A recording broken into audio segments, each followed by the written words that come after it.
नमस्कार, धर्म ज्ञान के दर्शकों का स्वागत है। कविता राणा। बंगाल में ना ही लेफ्ट है और ना ही कांग्रेस, क्योंकि आमने सामने है मोदी ममता। एक बार फिर जीत की पटकथा लिखी जाएगी। अगर सोचिए मंदिर में मोदी हैं तो मंच पर ममता दीदी दिख रही हैं। मुकाबला कांटे का है, जिस कारण जुबानी बाण तेज हो चुके हैं। ममता दीदी ने एक बार फिर भाजपा को हराने का संकल्प लिया है और बीजेपी ने ठाना है बंगाल में अब की बार फाइनली कमल खिलाना है। हालांकि देखिए, भविष्यवाणियों के इस दौर में जिनकी भविष्यवाणी का इंतजार अब तक किया जा रहा था, अब वो इंतजार खत्म हो चुका है। अगले चरण की वोटिंग से ठीक 48 घंटे पहले जगत गुरु स्वामी रामभद्राचार्य की फाइनल भविष्यवाणी सबके सामने आ चुकी है। आंखों की रोशनी के बगैर जगत गुरु ने भविष्य की वो तस्वीर दिखा दी है जिसमें 4 मई का महारथी है। जी हाँ, महारथी कौन है ये जानने के लिए देखिए सिर्फ और सिर्फ धर्म ज्ञान। बंगाल का महासंग्राम, महारथी का महामुकाबला। राजनीति में झालमुरी से सब्जी मंडी तक, ममता बनाम मोदी, जगत गुरु की अकाट्य भविष्यवाणी। देखिए सिर्फ और सिर्फ धर्म ज्ञान पर। अब जो कि दूसरे फेज की वोटिंग में 48 घंटों का समय बचा है, बहुत कम समय, और ऐसे में बंगाल की राजनीति ने आग उगलनी अब शुरू कर दी है। 4 मई को रिजल्ट ऐतिहासिक है क्योंकि मुकाबला कड़ा है। तभी तो नेताओं के छोटे छोटे काम भी सोचिए बड़ा राजनीतिक संदेश इस वक्त दे रहे हैं। हाल फिलहाल में पीएम मोदी का झालमुरी ब्रेक वायरल हुआ, आपने भी देखा, और जवाब में ममता दीदी सब्जी मंडी से सब्जी खरीदती हुई भी दिखी। कहते कि राजनीति में टाइमिंग ही सब कुछ होती है और बंगाल में ये बात एक बार फिर साबित होती हुई नजर आई। जी हाँ, और ये उस वक्त देखने को मिला जब पीएम मोदी ने एक सांस्कृतिक जुड़ाव वाला संदेश देने की कोशिश की बंगाल में, और ये तब उन्होंने देने की कोशिश की जब उन्होंने कोलकाता के ऐतिहासिक ठनठनिया काली मंदिर में जाकर पूजा अर्चना की। और सोचिए उसी समय जिस वक्त पीएम मोदी कोलकाता की मां काली मंदिर में पूजा कर रहे थे, चुनावी मंच से दहाड़ते हुए ममता दीदी ने अनुसूचित जाति के खिलाफ कुछ अपमानजनक टिप्पणी कर दी, और जिस कारण national commission for schedule caste ने उन्हें नोटिस थमा दिया। अब अभी का माहौल सोचिए कुछ ऐसा है कि चुनाव विकास के मुद्दे से हटकर पहचान, सम्मान और भावनाओं के इर्द गिर्द घूम रहा है। देखा जाए तो आर पार की चुनावी लड़ाई में जुबानी हमले सबसे ज्यादा हो रहे हैं, और इन्हीं के बीच जगत गुरु स्वामी रामभद्राचार्य की भविष्यवाणी भी वायरल हो गई है। जो लोग जगत गुरु जी के परिचय से परिचित नहीं हैं, हम उन्हें जरूर बता दें कि आज भी आमजन मानस को स्वामी रामभद्राचार्य की आध्यात्मिक और साहित्यिक यात्रा प्रेरित करती है, क्योंकि अपने अंधेपन को चुनौती देते हुए स्वामी रामभद्राचार्य ने शास्त्र ज्ञान के रास्ते खुद की एक अलग पहचान बनाई। और जिसका सबसे बड़ा सबूत तो उस वक्त हमेशा से देखने को मिला जब देश के सर्वोच्च अदालत ने जगत गुरु ने अपनी गवाही में 441 शास्त्र प्रमाण के साथ राम जन्मभूमि पर मंदिर के होने के प्रमाण दे दिए थे, और जिसके बाद न्यायाधीशों ने यह माना था कि सच में स्वामी रामभद्राचार्य में एक दैवीय शक्ति है। तो 76 साल की उम्र तक आते आते स्वामी रामभद्राचार्य ने इस समाज के लिए, जरूरतमंदों के लिए और हैंडीकैप लोगों के लिए ऐसे ऐसे असाधारण कार्य उन्होंने किए हैं जिसके चलते भारत सरकार द्वारा पद्म भूषण से भी सम्मानित हो चुके हैं। देखा जाए तो 22 भाषाओं के यही ज्ञाता, 100 से ऊपर ग्रंथों के रचनाकार और दूरगामी दृष्टि के जनक स्वामी रामभद्राचार्य ने अब की बार बंगाल चुनाव के रिजल्ट पर एक स्पष्ट भविष्यवाणी की है।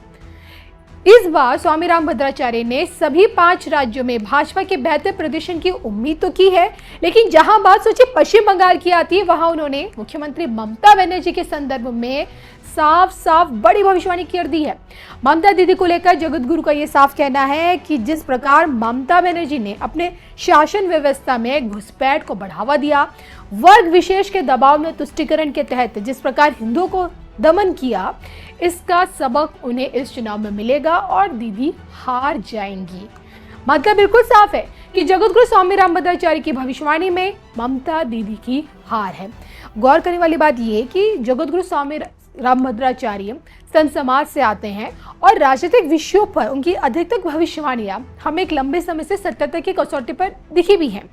चाहे फिर बात की जाए कि मोदी जी की 3 बार प्रधानमंत्री बनने की हो, योगी जी की बैक टू बैक जीत वाली भविष्यवाणी हो, बिहार हो, महाराष्ट्र हो, इनके संदर्भ में भी उन्होंने जो भविष्यवाणी की भाजपा की जीत की, वो सत्यता की कसौटी पर हमें साफ नजर आई। और अब हमारे सामने है बंगाल का चुनाव, जिसमें वो ममता दीदी के हारने की स्पष्ट भविष्यवाणी कर रहे हैं। उनकी सांकेतिक भविष्यवाणी में बंगाल का रण भाजपा जीतती हुई नजर आ रही है। तो देखिए, जगत गुरु की भविष्यवाणी सिर्फ बंगाल तक सीमित नहीं है। 29 तक की पिक्चर में उन्होंने पीएम मोदी की सत्ता इस बार दिखाई है। हालांकि देखिए, पीएम मोदी का तो यही मानना है कि इस वक्त बंगाल की जनता बमों का जवाब वोटों से और डर का जवाब भरोसे से देगी। लेकिन ममता दीदी के आगे क्या बंगाल सच में ऐसा कर पाएगा, खासकर पीएम मोदी के लिए? बंगाल चुनाव को लेकर देखिए, संतों की भविष्यवाणी तो मैंने आपके सामने रखी है, जिसमें जगत गुरु स्वामी राम भद्राचार्य क्या बोल रहे हैं वो मैंने आपको बता दिया। लेकिन आपकी खुद की भविष्यवाणी क्या कहती है? धर्म ज्ञान पर शेयर जरूर कीजिएगा और इसी के साथ इजाजत दीजिए। नमस्कार साथियों, बंगाल में परिवर्तन क्यों आवश्यक है, इसका जवाब बैरकपुर से बेहतर भला कौन जानता है।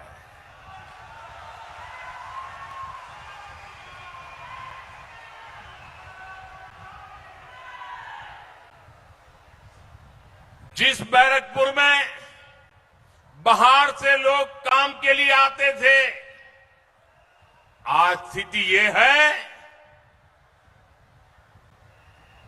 वहां से लोग पलायन के लिए मजबूर है। जहां कभी मिलों, फैक्ट्रियां और कारखानों से मशीनों की आवाजें आती थी, वहां अब बमबाजी और गोलियों की गूंज रहती है। साथियों, इस क्षेत्र की पूरी औद्योगिक बेल्ट बेहाल होती जा रही है। ऑकलैंड जूट मिल के साथ क्या हुआ, ये आप सभी ने देखा है। शाम को श्रमिक काम से आए, थके हारे सो गए, सुबह फिर काम पर गए तो देखा गेट पर ताला लग चुका था।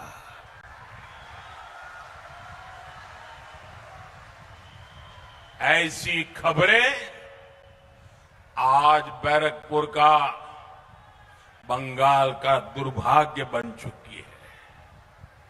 यहां जूट मिले, पेपर मिले, कपड़ा उद्योग, एक के बाद एक ये सब बंद हो रहे हैं।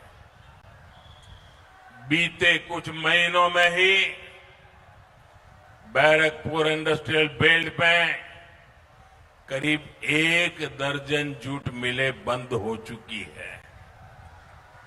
साथियों, एक तरफ आपको रोजगार देने वाली मिलें बंद हो रही है और दूसरी तरफ गुंडों को रोजगार देने वाली कच्चे बम की फैक्ट्रियां फल फूल रही है।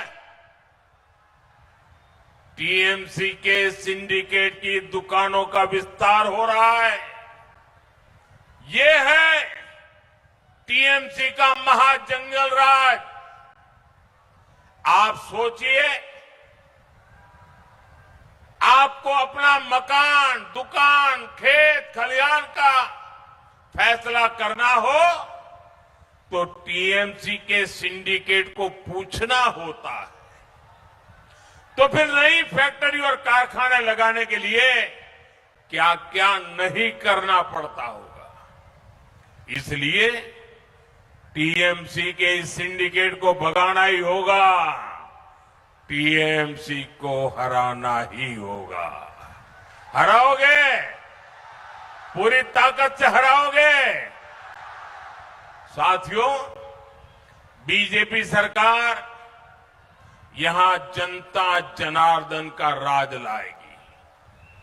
बीजेपी सरकार यहां कानून का राज लाएगी। आज भारत की मैन्युफैक्चरिंग के लिए पूरी दुनिया उत्साहित है। मैं आपको भरोसा दिलाता हूं, कोलकाता के इर्द गिर्द का ये पूरा इलाका मेक इन इंडिया अभियान का एक बहुत बड़ा हब बनेगा।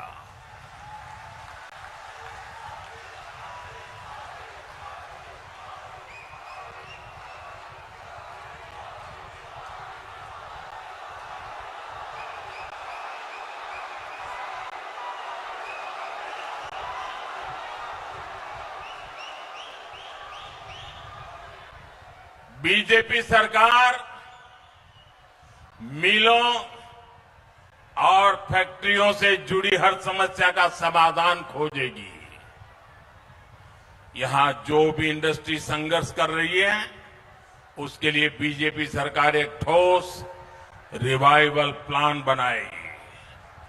आप यहां बीजेपी का सीएम बनाइए और फिर पीएम सीएम एक साथे, पीएम सीएम एक साथे उन्नयन होवे दीने राते।